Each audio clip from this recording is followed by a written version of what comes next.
What if the single most powerful thing you could do for your health tonight costs you absolutely nothing? No supplements, no devices, no prescriptions. Just one behavioral shift that researchers have studied for decades and that most people completely ignore. In the next 9 minutes, you are going to learn exactly what it is, why it works, and how to implement it starting tonight. And if you stay until the end, we are going to give you a precise protocol that ties everything together.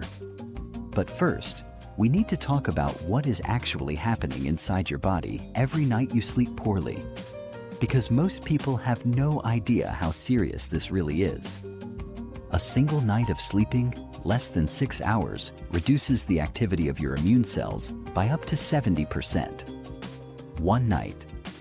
According to research published in the Journal of Experimental Medicine, chronic sleep deprivation is linked to a faster buildup of amyloid plaques in the brain, the same plaques associated with Alzheimer's disease. And a landmark study from the University of California, Berkeley, found that sleep-deprived individuals show a 60% amplification in emotional reactivity. You are not just tired, you are biologically compromised. And yet the global sleep aid industry is worth over $80 billion. People are buying blackout curtains, weighted blankets, mouth tape, expensive mattresses, and a pill for every symptom. None of that is the hack we are talking about today. The hack is called sleep timing.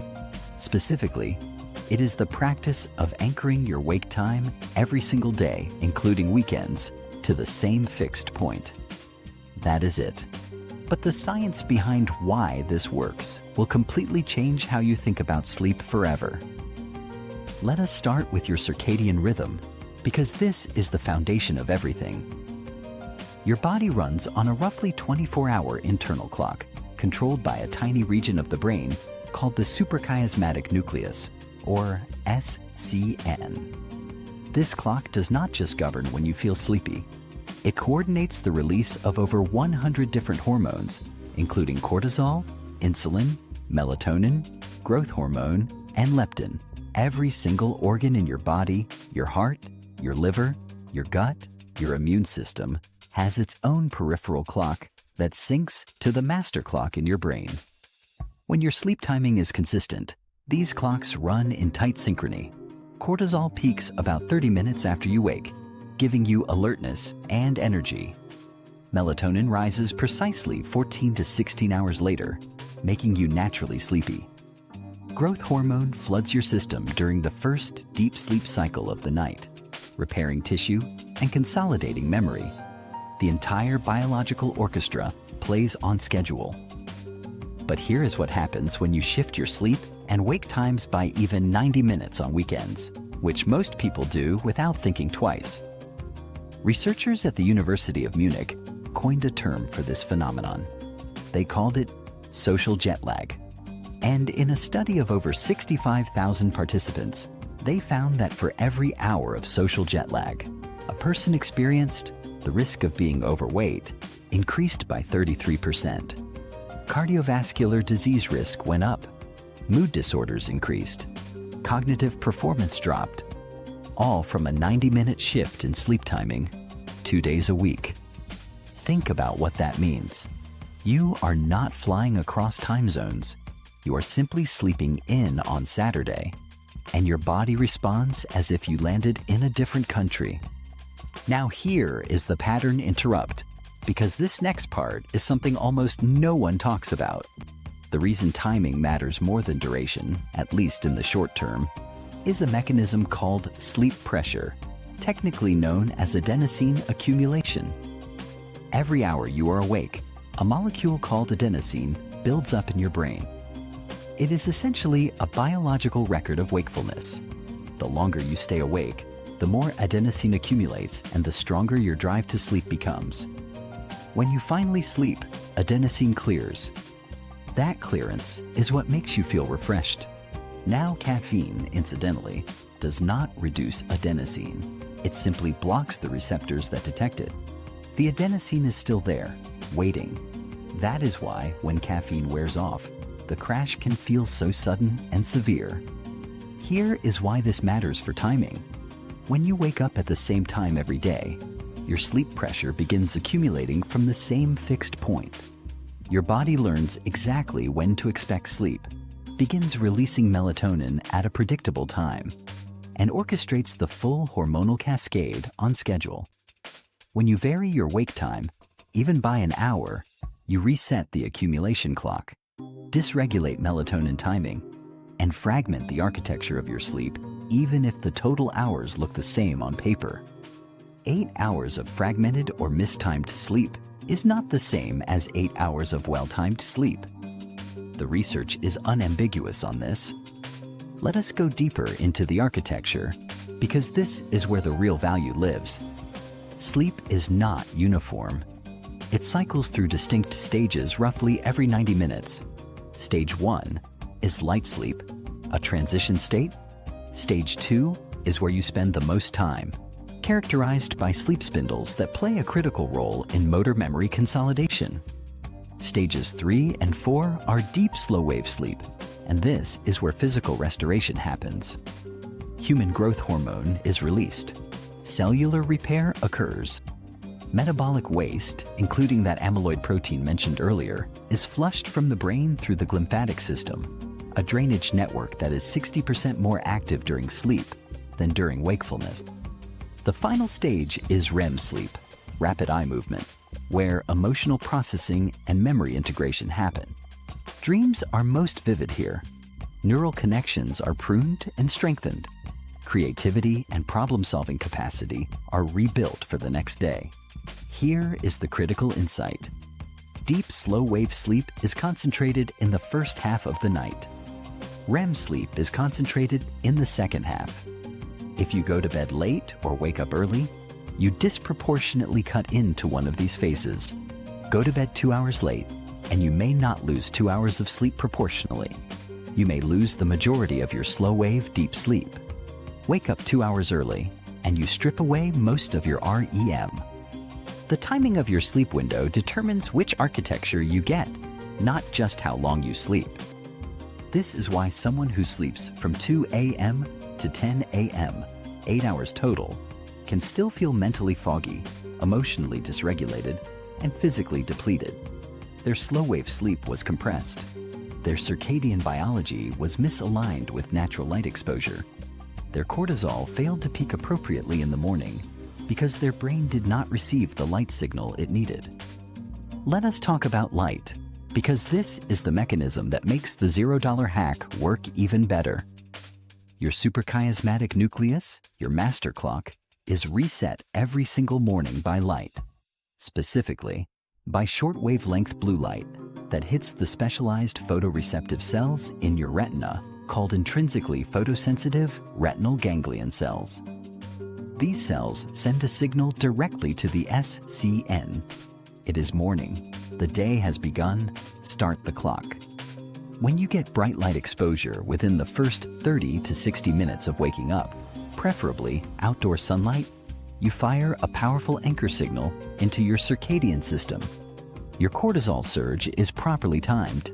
Your melatonin suppression is confirmed. And critically, your brain begins a countdown to that evening's melatonin onset, which will happen roughly 14 to 16 hours later. Dr. Andrew Huberman at Stanford, whose laboratory studies circadian neuroscience, has described this morning light exposure as one of the single most impactful behavioral tools for sleep quality, mental health, and metabolic function. And it costs nothing. It requires no device. It is not a supplement. It is sunlight, accessed by stepping outside. So here is where everything comes together into a practical protocol. And this is what you need to actually implement to see results. Step 1. Choose your anchor wake time. Pick a time that you can realistically hit every day, including weekends. Not an aspirational time, a realistic one. For most people, this falls between 6 a.m. and 7:30 a.m. based on work and social schedules. The specific time matters less than the consistency. Step 2. Within 30 to 60 minutes of waking, get outside. Even on overcast days, outdoor light is 10 to 50 times brighter than indoor lighting. Even cloud-filtered daylight is sufficient to trigger your circadian anchor. Stay outside for at least 10 minutes. Do not wear sunglasses during this window. The photoreceptors need the light to reach the retina. Step 3. Set a consistent bedtime that gives you 7 to 9 hours before your anchor wake time. Work backward from your wake time. If you wake at 6:30 a.m., you need to be asleep, not just in bed, between 9:30 p.m. and 11:30 p.m. If you are unsure where you fall in that range, start at 8 hours and adjust based on how you feel after 2 weeks. Step 4. Protect the 90-minute window before bed. This is where most people destroy their own sleep quality without realizing it. In that final 90 minutes, dim your lights significantly. Bright overhead lighting suppresses melatonin production. Avoid screens if possible, or use blue light filtering at maximum intensity. Keep your bedroom temperature between 65 and 68 degrees Fahrenheit, which research consistently identifies as the optimal range for sleep onset and deep sleep maintenance. The body needs to drop its core temperature by roughly 2 to 3 degrees Fahrenheit to initiate sleep. Step 5. Do not override your wake alarm with extra sleep on weekends. This is the hardest part. Even if you stayed up late Friday night, wake at your anchor time. You can take a 20-minute nap in the early afternoon if needed, but protect the anchor. The nap will not meaningfully disrupt evening sleep pressure. Sleeping in 2 hours will. Within 10 to 14 days of consistent implementation, most people report measurable improvement in sleep onset time, which is how long it takes to fall asleep. Deeper and less fragmented sleep, as confirmed by most wearable devices. Improved morning energy without alarms feeling jarring. More stable mood throughout the day, and reduced cravings for high sugar and high fat foods, because leptin and ghrelin, the hunger-regulating hormones, are directly modulated by sleep timing. These are not anecdotal outcomes. They are the predictable result of aligning your behavior with your biology. There is one final thing worth understanding, and it reframes everything we have covered. Your body is not a machine that needs to be hacked. It is an extraordinarily sophisticated biological system that is trying to run the same ancient program it has run for hundreds of thousands of years. A program calibrated to sunrise and sunset, to consistent rhythms, to predictable cycles of activity and rest.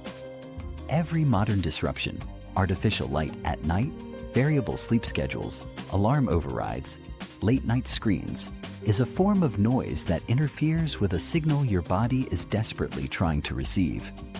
The hack is not adding something new. It is removing the interference. Anchor your wake time. Get morning light.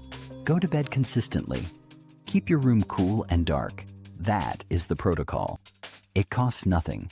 It requires no subscription, no device, no supplement. And the research supporting it spans decades, thousands of studies, and millions of participants.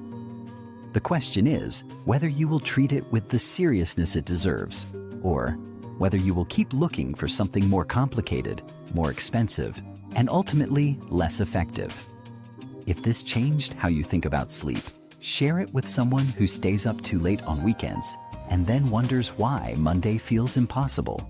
And subscribe if you want more content like this, because we cover the science of human performance in the same depth, the same rigor, and the same no-cost, no-fluff format every single week.